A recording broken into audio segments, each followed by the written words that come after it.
નમસ્કાર અમેરિકા, આપ જોઈ રહ્યા છો ગુજરાત તક અને આપની સાથે હું છું ધાર્મિક વાળા।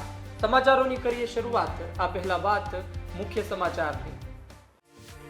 ગુજરાતના ટ્રક ડ્રાઈવરોની હડતાળ સમેટાઈ, હિટ એન્ડ રનનો કાયદો હાલ લાગુ નહીં થાય। ધારાસભ્ય અનંત પટેલ આવ્યા, ટ્રક ડ્રાઈવરોના સમર્થનમાં કાયદો પાછો લેવા કરી માંગ। સુરતમાં હિટ એન્ડ રનના કાયદા સામે હડતાળ પર રહેલા ડ્રાઈવરોએ પોલીસને માર્યો હતો માર, વિડીયો વાયરલ, શું લેવાશે કાર્યવાહી? મુખ્યમંત્રી ભૂપેન્દ્ર પટેલનો મેયર અને નગરપાલિકા પ્રમુખને ટોણો, કહ્યું જે કામ માટે પૈસા આપવામાં આવે છે ત્યાં જ વાપરો। જામનગરમાં ફરી ચાલ્યું દાદાનું બુલડોઝર, 40,000 ફૂટ જેટલી જગ્યા થશે ખુલ્લી। સમાચારોની શરૂઆતમાં મોટા સમાચાર સામે આવ્યા હતા, તેની વિશે વાત કરીશું અને આ સમાચાર હતા કે ટ્રક ડ્રાઈવરોએ હડતાળ સમેટી લીધી છે। આ ગુજરાતના સમાચાર છે। ગુજરાતમાં ટ્રક ડ્રાઈવરો છેલ્લા કેટલાય દિવસથી હડતાળ પર હતા। આ હડતાળ હતી કે તેઓ કામ નહીં કરે। આ હડતાળ એ પ્રમાણે પણ ચાલી રહી હતી કે રસ્તાઓ પર ટ્રક ડ્રાઈવરો ચક્કાજામ કરી દેતા હતા। કેટલાય નેતાઓ તેના સમર્થનમાં આવ્યા હતા અને આ મુદ્દો ગુજરાતમાં ગુંજ્યો હતો। ગુજરાત સહિત દેશમાં સવાલ હતો, પરંતુ ગુજરાતમાં જે રીતે ટ્રક ડ્રાઈવરો સામે આવ્યા, સુરતનો વિડીયો સામે આવ્યો। સુરતમાં ટ્રક ડ્રાઈવરોએ પોલીસને માર માર્યો હતો। પોલીસને માર મારવાનો આ વિડીયો સામે આવ્યા બાદ કેટલાય સવાલો ઊભા થયા હતા। લોકો કહી રહ્યા હતા કે ટ્રક ડ્રાઈવરોનું આ વિરોધ પ્રદર્શન આવનાર સમયમાં હિંસક વધુ બની શકે છે। પહેલા ફક્ત વિરોધ કરવાનો હતો, પરંતુ આ વિરોધ હિંસક બનવા લાગ્યો। કેન્દ્રીય ગૃહ સચિવ અજય ભલ્લાએ જે ઓલ ઇન્ડિયા મોટર ના એસોસિએશન ચાલી રહ્યું છે તેની સાથે બેઠક પણ કરી હતી ડ્રાઈવરો સાથે। આ ડ્રાઈવરો સાથેની બેઠકમાં પણ સકારાત્મક બેઠક રહી હતી અને ત્યારબાદ હવે ગુજરાત સરકાર સાથે ગુજરાતના ડ્રાઈવરોએ બેઠક કરી હતી। આ બેઠકમાં આશ્વાસન આપવામાં આવ્યું છે કે હાલ આ કાયદો લાગુ નહીં થાય। તમે શબ્દો સમજજો કે કહેવામાં આવ્યું છે કે હાલ આ કાયદો લાગુ નહીં થાય, એનો અર્થ એવો પણ છે કે આવનાર સમયમાં આ કાયદો લાગુ થશે। આ કાયદો લાગુ થશે તો આ પહેલા હવે આ ડ્રાઈવરનું જે એસોસિએશન છે તેની સાથે ચર્ચા કરવામાં આવશે। તેના જે આગેવાનો છે તેની સાથે ચર્ચા કરી તેને વિશ્વાસમાં લઈ ત્યારબાદ જ આ કાયદો અમલમાં લેવામાં આવશે। ત્યારે વાત છે કાયદાની, પરંતુ કાયદાનો અમલ ક્યારે, એ સવાલ હતો છેલ્લા ઘણા સમયથી। ટ્રક ડ્રાઈવરોનો વિરોધ હતો। તેમનું કહેવું હતું કે અમને જે પગાર મળે છે, અમને જે સેલરી મળે છે, એ સેલરી તો વધતી નથી, ઉપરથી આ પ્રકારે કાયદા આવે છે। આ તમામ વચ્ચે સમાચાર આવ્યા છે ટ્રક ડ્રાઈવરોના સમર્થનમાં। ટ્રક ડ્રાઈવરો હાલ આ હડતાળ સમેટી લીધી છે, પરંતુ આવનાર સમયમાં ફરી આ ટ્રક ડ્રાઈવરો સામે આવે તો નવાઈ નહીં। હિટ એન્ડ રનને લઈ નિયમ સામે આવ્યો તો આ નિયમની લોકોને ખબર છે, પરંતુ વાત એ હતી કે ટ્રક ડ્રાઈવરોનો જે પગાર છે એ પગાર પ્રમાણે ટ્રક ડ્રાઈવરો કેટલું કામ કરશે। ટ્રક ડ્રાઈવરોએ વિરોધ કર્યો હતો અને આ વિરોધ બાદ હવે સરકાર આ કાયદો હાલ નહીં લાગુ કરે તેવું કીધું છે। ગુજરાતમાં અલગ અલગ વિસ્તારથી વિરોધ સામે આવ્યા હતા। અનંત પટેલ કે જો વાંસદાથી ધારાસભ્ય છે તેણે પણ વિરોધ કર્યો હતો, પરંતુ હાલ સમાચાર સામે આવ્યા છે એ મુજબ હડતાળ સમેટાઈ છે। આ હડતાળ સમેટાઈ ચૂકી છે, પરિણામે જે ડ્રાઈવરો છે તે ખુશ છે, પરંતુ એ લોકોને મનમાં આજે પણ સવાલ છે કે આ નોકરી કરવી કે ન કરવી। સમાચારમાં આગળ વાત કરીશું। ટ્રક ડ્રાઈવરોએ હડતાળ સમેટી લીધી છે, પરંતુ મારે એ ટ્રક ડ્રાઈવરો વિશે વાત કરવી છે કે જે ટ્રક ડ્રાઈવરો આ આંદોલનમાં એટલા હિંસક બની ગયા કે પોલીસની ઉપર હાથ ઉપાડી લે છે, પોલીસને માર મારે છે અને આ વિડીયો ખૂબ જ વાયરલ થઈ રહ્યો છે। આપ પોતે આ વિડીયો જુઓ અને આ રિપોર્ટ જોયા બાદ આપ પણ કહેશો કે આ તે કેવું હિંસક આંદોલન। હુમલાખોર બન્યા પ્રદર્શનકારી, હડતાળના નામ પર ગુંડાગર્દી, પોલીસને દોડાવીને માર્યા। સમગ્ર ઘટનાની વાત કરીએ તો સુરતમાં BRTS સિટી બસના 50 જેટલા સ્ટાફ છે તે હડતાલ પર ઉતરી ગયો છે। સરકાર દ્વારા હિટ એન્ડ રન લોમાં નવા નિયમ લાગુ કરાયા છે, તેના કારણે ડ્રાઈવર અને કંડક્ટર્સ દ્વારા અચોક્કસ મુદ્દતની હડતાલ શરૂ કરવામાં આવી છે। જોકે હડતાલ કરનારા પ્રદર્શનકારીઓ ભાન ભૂલી બેઠા। ડુમસના મગદલા રોડ પર BRTS સિટી બસ શરૂ થતાં તેનો અન્ય ડ્રાઈવર અને કંડક્ટર્સ દ્વારા વિરોધ કરવામાં આવ્યો, જેને લઈને વાતાવરણ તંગ બની ગયું। મામલાને લઈને પોલીસ પણ ઘટના સ્થળે પહોંચી અને તેની સાથે પણ માથાકૂટ થઈ ગઈ, જેમાં PCR વાનના એક પોલીસ કર્મીને દોડાવીને મારવામાં આવ્યો. અંદાજે 50 લોકોએ પોલીસ કર્મી પર હુમલો કર્યો હતો, જેમાંથી 19 લોકોની ઓળખ થતાં પોલીસે તેમની ધરપકડ કરી છે. જે આ નવા કાયદાના વિરોધમાં ટ્રક ડ્રાઈવરોએ ચક્કાજામ કરવાનો પ્રયત્ન કર્યો હતો ડુમસ રોડ પર, તો તકેદારી રૂપે અમારી PCR પેટ્રોલિંગમાં જ હતી. તો તુરંત જ અમારી PCRએ જઈને રોડ ક્લિયર કરાવ્યા પછી તરત એની સાથે જે ડ્રાઈવરોએ ઝપાઝપી કરી અને એ જ સમયે અમારી પોલીસ તરત પહોંચી ગઈ અને તુરંત ઓન ધ સ્પોટ અમે 4 આરોપીઓ અટક કર્યા અને તરત અડધો કલાકમાં બીજા ટોટલ 22 આરોપીઓને અમે ડિટેન કરેલા છે. આ બાબતે IPCની 332, 323 તથા 341, 504 અને 143, 147 હેઠળ ગુનો દાખલ કરેલો છે. અત્યારે પરિસ્થિતિ સંપૂર્ણ શાંતિપૂર્ણ છે અને રસ્તો ફક્ત 1.5 થી 2 મિનિટ જ રોકાણો હતો અને એટલા ટાઈમમાં જ અમે ટ્રાફિક ખોલી દીધો હતો અને અત્યારે પણ તકેદારી patrolling, cross patrolling, point wise બંદોબસ્ત ચાલુ છે. અત્યારે ખ્યારિયત છે. વાસ્તવમાં કેન્દ્ર સરકારે ડ્રાઈવર્સને લઈને નવો કાયદો બનાવ્યો છે, જે અંતર્ગત જો કોઈ ડ્રાઈવર કચડીને ફરાર થઈ જાય છે, હિટ એન્ડ રન કરે છે, તો તેને 10 વર્ષની જેલ થશે. આ સિવાય 7 લાખ રૂપિયાનો દંડ પણ ભરવો પડશે. આ સમગ્ર મુદ્દે ટ્રક અને બસ ડ્રાઈવર્સ છે તે હડતાલ પર ઉતર્યા છે અને સુરતમાં હડતાલે એટલું ઉગ્ર સ્વરૂપ ધારણ કરી લીધું કે પ્રદર્શનકારીઓએ કાયદો જ હાથમાં લઈ લીધો. સુરતથી સંજયસિંહ રાઠોડનો અહેવાલ, ગુજરાત તક. ટ્રક ડ્રાઈવરોની હડતાળ તો સમેટાઈ ચૂકી છે, પરંતુ અનંત પટેલની માંગ છે કે આ નિયમ પાછો લેવામાં આવે. અનંત પટેલ ટ્રક ડ્રાઈવરોના સમર્થનમાં આવ્યા હતા અને તેમને મીડિયા સમક્ષ રજૂઆત કરી હતી કે આ કાયદો છે કેટલો ખરાબ છે. આપો તે સાંભળો.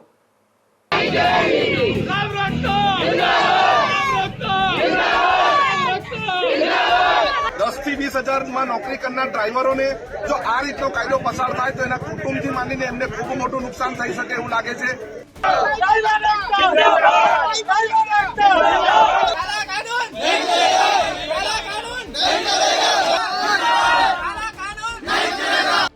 કેન્દ્ર સરકાર દ્વારા લાવવામાં આવેલા હિટ એન્ડ રન કાયદાના વિરોધમાં દેશભરના ટ્રક અને ડમ્પર ચાલકો હડતાળ પર ઉતર્યા.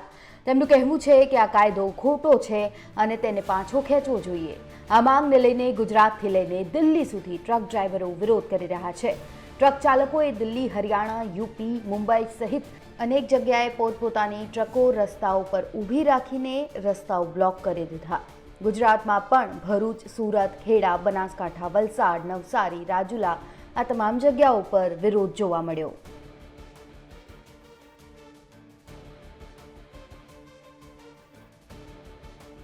સરકારે હિટ એન્ડ રનની સજામાં વધારો કર્યો છે. પહેલા હિટ એન્ડ રનમાં કલમ 279, 304A, 338 અંતર્ગત કેસ નોંધવામાં આવતો, જેમાં 2 વર્ષની સજાની જોગવાઈ હતી. વિશેષ કેસમાં કલમ 302 એડ કરવામાં આવતી. પણ હવે આ નવા કાયદા અંતર્ગત બેદરકારીથી અકસ્માત કરીને કોઈ ટ્રક અથવા ડમ્પર ચાલક કોઈને કચડીને ફરાર થઈ જાય છે તો તેને 10 વર્ષની જેલ થશે. આ સિવાય 7 લાખ રૂપિયાનો દંડ પણ ભરવો પડશે. અગાઉ આ કેસમાં આરોપી ડ્રાઈવરને થોડા દિવસોમાં જ જામીન મળી જતા. જો કે આ કાયદા હેઠળ 2 વર્ષની જેલની સજાની જોગવાઈ પણ હતી. નવા કાયદા સામે ટ્રક ચાલકોમાં રોષ. સરકારના આ નિર્ણય બાદ ટ્રક ચાલકોમાં ભારે આક્રોશ જોવા મળી રહ્યો છે.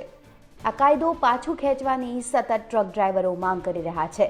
ગુજરાતના ભરૂચ અને સુરતમાં ટ્રક ડ્રાઈવરોએ પોતાના વાહનો રસ્તા પર ઊભા રાખીને રોડ બ્લોક કરી દીધો અને સરકાર વિરોધી સૂત્રોચ્ચાર પણ કર્યા હતા. જો કે પોલીસની સમજાવટ બાદ તેઓએ પોતાના વાહનો હટાવી લીધા. આ મુદ્દા પર હવે કોંગ્રેસના ધારાસભ્ય અનંત પટેલ પણ મેદાનમાં આવ્યા છે અને ટ્રક ડ્રાઈવરોને સમર્થન આપી રહ્યા છે. સમર્થન આપતા શું કહ્યું છે અનંત પટેલે, સાંભળીએ. 10 વર્ષની સજા નહીં તો 5 લાખનો જુર્માનો જે નક્કી કરવામાં આવ્યો છે, આ કાયદો ખરેખર ડ્રાઈવરોના માટેનો કાળો કાયદો છે. ડ્રાઈવર કદી પણ જાણી જોઈને કોઈને મારી નાખવા માટે અકસ્માત કરતો નથી અને એ અકસ્માતમાં પોતાની જાનના જોખમે બીજાને બચાવવાની તમામ કોશિશ કરે છે. ત્યારે 10 થી 20 હજારમાં નોકરી કરનાર ડ્રાઈવરોને જો આ રીતનો કાયદો પસાર થાય તો એના કુટુંબથી માંડીને એમને ખૂબ મોટું નુકસાન થઈ શકે એવું લાગે છે. તેમજ જે પણ માલિકોએ મોટી ગાડીઓ લીધી હોય અને એના ડ્રાઈવરને નુકસાન થતું હોય તો એ ડ્રાઈવરો પણ માલિકને ત્યાં નોકરી કરવા જશે નહીં. એના માટે આજે ખાસ મીટિંગ પણ રાખી હતી. રણનીતિ પણ તૈયાર છે. આવનારી 8 તારીખે સોમવારે ધરમપુર ખાતે વલસાડ જિલ્લાના તમામ ડ્રાઈવરોને ભેગા થઈને આવનારી રણનીતિ પણ તૈયાર કરવામાં આવશે અને ત્યાં સુધી કોઈ પણ ડ્રાઈવર કોઈ પણ ગાડી ચલાવશે નહીં. મહત્વનું છે કે અમુક ટ્રક ડ્રાઈવરોનું એવું પણ કહેવું છે કે આ કાયદાનો અમે વિરોધ નથી કરી રહ્યા, પણ જો અમે બીજા રાજ્યમાં હોઈએ છીએ અને ત્યાં અકસ્માત હોય છે, અમે જાણી જોઈને તો અકસ્માત નથી કરતા, પરંતુ આ અકસ્માત સર્જાય છે ત્યારે અમારે ભાગવાની ફરજ પડે છે, કારણ કે અમે એકલા કમાવાવાળા હોઈએ છીએ.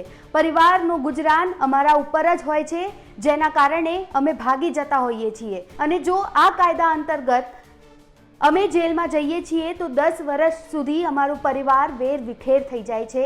એમનું નિર્વાહ કોણ કરશે તેની અમને ચિંતા સતાવી રહી છે અને એટલા માટે જ માત્ર ને માત્ર અમે આ કાયદાનો વિરોધ કરી રહ્યા છે. મહત્વનું છે કે અલગ અલગ અભિપ્રાયો પણ ટ્રક ડ્રાઈવર્સના સામે આવી રહ્યા છે ઠેર ઠેરથી. સમાચારમાં રોકાશું એક બ્રેક માટે. આપ જોતા રહો ગુજરાત તક.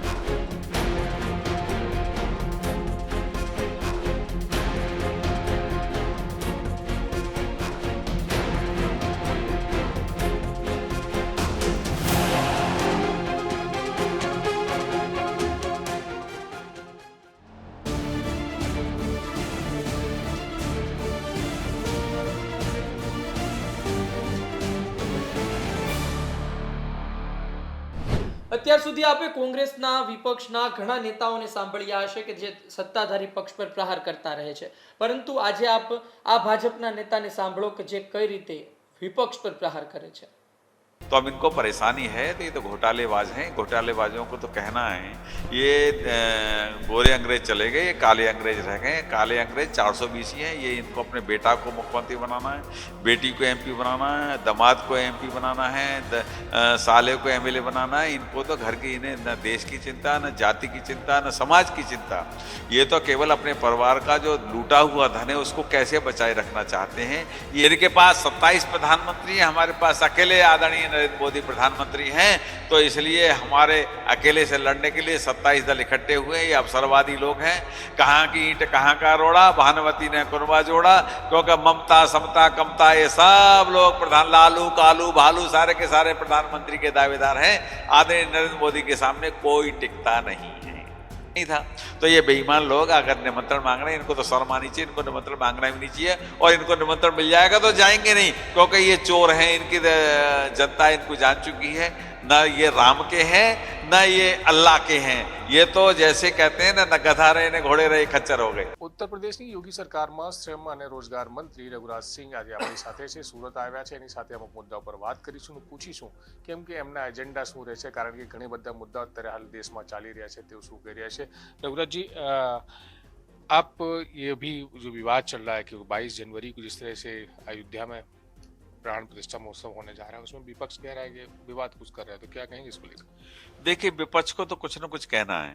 विपक्ष तो घोटालों के लोग हैं. 27 दल हैं, अब एक दल और कोई मिल गया छोटा सा. 27 दल घोटालेबाज हैं. ईडी के अभी आपने देखा होगा छत्तीसगढ़ में 364-65 करोड़ रुपया पकड़ा गया, हार्ड कैश पकड़ा गया, जो राहुल गांधी का राइट हैंड है. तो ये तो घोटालों के बाज हैं. घोटालेबाज ये नहीं चाहते देश में तरक्की हो. घोटालेबाज ये नहीं चाहते कि धर्म स्थापित हो. ये तो जैसे धर्म युद्ध की लड़ाई हुई थी तो एक तरफ कौरव थे और एक तरफ पांडव हैं. तो आदरणीय हमारे देश के प्रधानमंत्री भगवान कृष्ण की भूमिका में धर्म युद्ध की लड़ाई लड़ रहे हैं. और यही नहीं लड़ रहे, पूरे विश्व में आज उनका परचम फहरा रहा है कि आज आप देख रहे हैं कि मोदी जी के नेतृत्व में हिंदुस्तान की तरक्की हो रही थी। ये तरक्की नहीं चाहते, क्योंकि देखिए आज डिफेंस का जो भी सामान बन रहा है हमारे देश में, हम निर्यात कर रहे हैं। पहले क्या है, ये कमीशन खोरी में ये लोग वहां से मंगाते थे और कमीशन खोरी 50-50% होती थी। जैसे कि सोनिया गांधी के घर वाले परिवार वाले सब लोग अरबपति खरबपति हो गए। ऐसी स्थिति में आदरणीय मोदी जी ने खाते न खाने दे रहे, तो अब इनको परेशानी है। तो ये तो घोटालेबाज हैं। घोटालेबाजों को तो कहना है ये गोरे अंग्रेज चले गए, ये काले अंग्रेज रह गए। काले अंग्रेज 420 ही हैं। ये इनको अपने बेटा को मुख्यमंत्री बनाना है, बेटी को एमपी बनाना है, दामाद को एमपी बनाना है, साले को एमएलए बनाना है। इनको तो घर की, इन्हें न देश की चिंता, न जाति की चिंता, न समाज की चिंता। ये तो केवल अपने परिवार का जो लूटा हुआ धन है उसको कैसे बचाए रखना चाहते हैं, ये इनकी सोच है। इसलिए सरकार बनाना चाहते हैं। लेकिन देश की जनता जान चुकी है आदरणीय मोदी जी के नेतृत्व में देश सुरक्षित है। आदरणीय मोदी जी के नेतृत्व में देश का मान सम्मान स्वाभिमान बढ़ा है। आज मोदी जी के नेतृत्व में 10वीं अर्थव्यवस्था से 5वीं आ गई है। आज मोदी जी के नेतृत्व में हम तीसरी बार सरकार बनाने जा रहे हैं तो तीसरी अर्थव्यवस्था होगी, और चौथी बार जब सरकार हम बनाएंगे तो नंबर 1 की व्यवस्था होगी। तो आज पूरे जनमानस जान चुका है, हिंदू जाग चुका है कि आदरणीय मोदी जी के नेतृत्व में ही देश की भलाई है, और हम सबकी भलाई है, हमारे परिवार की, हमारे खानदान की, हमारे आने वाली पीढ़ी की। नहीं तो ये बेईमान लूट के इस देश को, आप देख रहे हैं कर्नाटक में 68 स्कूलों में मेल आया है कि सब बुर्का पहनो, अगर नहीं इस्लाम कबूलो, यदि नहीं पहनोगे तो बम से उड़ा देंगे। तेलंगाना में अभी जो देखो इन्होंने सरकार बनाई है, राहुल गांधी की सरकार बनी है कांग्रेस की, उसमें खुल्लम खुल्ला कहा है कि केवल मस्जिद को लाइट फ्री होगी, गिरजाघर को, चर्च को लाइट फ्री होगी, उनके लोगों को तनख्वाह दी जाएगी, हमारे हिंदुओं के लिए नहीं। हिंदुस्तान में हिंदू न रहेगा तो क्या पाकिस्तान में रहेगा? मैं आपके माध्यम से पूछना चाहता हूं, आदरणीय मोदी जी ने सबका साथ, सबका विकास, सबका विश्वास जीतते हुए काम किया है। उन्होंने भेदभाव नहीं किया। ये भेदभाव वाली सरकारें थी। केवल कहते थे, मनमोहन सिंह ने कहा था, इस देश के संसाधनों पे जो हक है वो मुस्लिम का है, केवल वोट के खातिर। हिंदुस्तान के यहां से बाहर का नागरिक है क्या?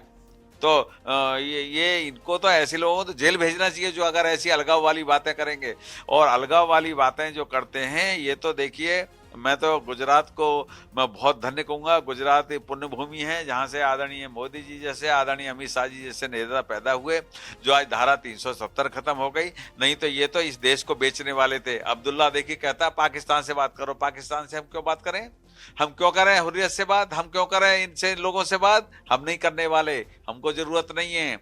ये लोग केवल इसको, देश को 89 में पहली बार गृह मंत्री भारत सरकार का मुस्लिम बना था, उसने हमारे हिंदुओं को पलायन करने के लिए मजबूर कर दिया था जम्मू कश्मीर से। अब वो स्थिति नहीं है, न होगी कभी। अब हिंदुस्तान का विश्व में परचम फहरा रहा है, विश्व की चौधराहट आदरणीय नरेंद्र मोदी कर रहे हैं। इसलिए मैं आपके माध्यम से ही कहूंगा, इन विपक्षियों के पास कोई काम नहीं है, बेरोजगार हो गए, बेईमान लोग, 420 लोग, इनको कुछ ना कुछ कहना है। जनता जान चुकी है। 2024 में आप अपनी जीत देख रहे हैं? 2024 में आदरणीय मोदी जी के नेतृत्व में 400 प्लस हम सीटें जीतेंगे, भारी बहुमत से सरकार बनाएंगे, फिर से हम विश्व में परचम फहराएंगे आदरणीय मोदी जी के नेतृत्व में। इनके पास 27 प्रधानमंत्री हैं, हमारे पास अकेले आदरणीय नरेंद्र मोदी प्रधानमंत्री हैं। तो इसलिए हमारे अकेले से लड़ने के लिए 27 दल इकट्ठे हुए। ये अवसरवादी लोग हैं। कहाँ की ईंट कहाँ का रोड़ा, भानुमती ने कुनबा जोड़ा, क्योंकि ममता समता कमता ये सब लोग प्रधान, लालू कालू भालू सारे के सारे प्रधानमंत्री दावेदार हैं। आदरणीय नरेंद्र मोदी के सामने कोई टिकता नहीं है।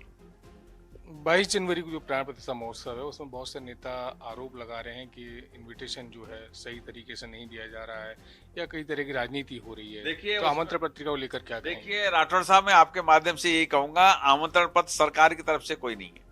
आदरणीय विश्व हिंदू परिषद के हमारे चंपत राय जी महासचिव हैं उसके, और हमारे विश्व के उपाध्यक्ष हैं।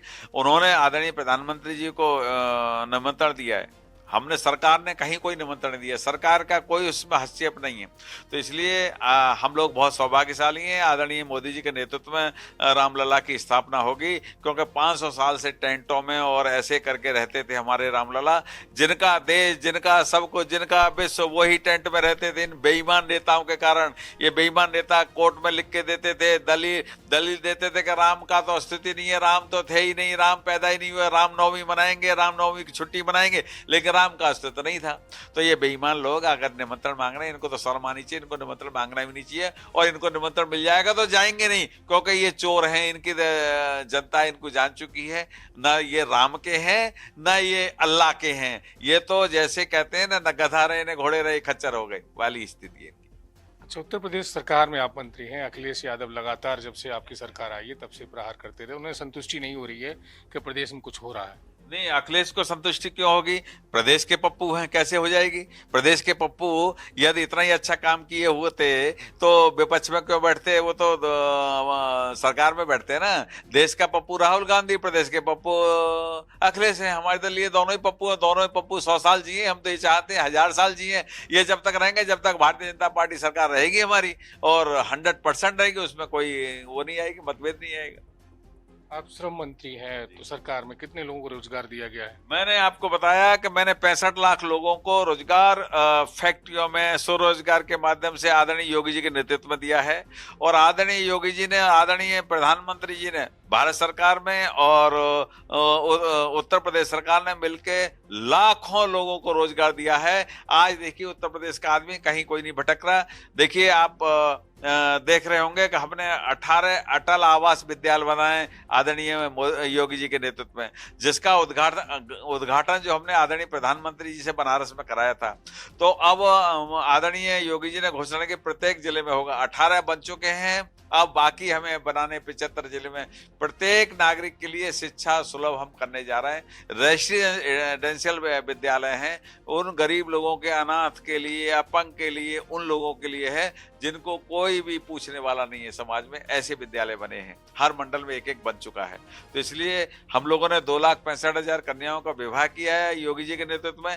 65,000 मुस्लिम कन्याएं। ये लोग तो हिंदू कन्याओं को देते नहीं थे, हमने तो मुस्लिमों को काटा नहीं, और हमने सबको दिया। सबका साथ, सबका विकास, सबका विश्वास जीतने का काम कर रहे हैं। एक पत्रकार ने मुझसे पूछा आपकी तरह कि साहब आप मुस्लिम आपको वोट नहीं देते। मैंने कहा आज नहीं देंगे, कल देंगे, कल नहीं देंगे, परसों देंगे, क्योंकि हिंदुस्तान के ही मुस्लिम है, 99% कन्वर्टेड हैं। ये कोई वो नहीं है कि जो विदेशी नागरिक हैं, ये सब इंडियन हैं। ये भटके हुए थे, भूले हुए थे, सब ठीक हो जाएगा और सब ये हिंदू विचारधारा में आएंगे और विचारधारा के तहत काम करेंगे, हिंदुस्तान के लिए काम करेंगे, तो ये सब ठीक होगा।